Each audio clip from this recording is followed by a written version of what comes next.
Okay, this is the second revision, also known as brew in a bag system. It's a slight variation from the first. Happens to be cheap, compact, and simple. So let's go ahead and take a look.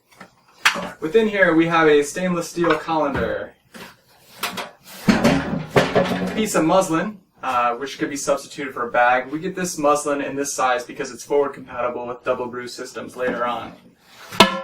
A 25-liter, 6-gallon fermenter.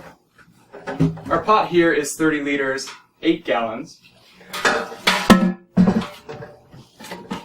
A thermometer and a hydrometer, and a plastic strainer. And what happens is we lift the bag up with a muslin, we put it on top here, and it drains. Another added benefit of having this pot, while forward compatible, is that we can also use it as a water bath when it comes to fermentation. So, when the time comes, we fill it with water, 17 Celsius, 64, 66 Fahrenheit.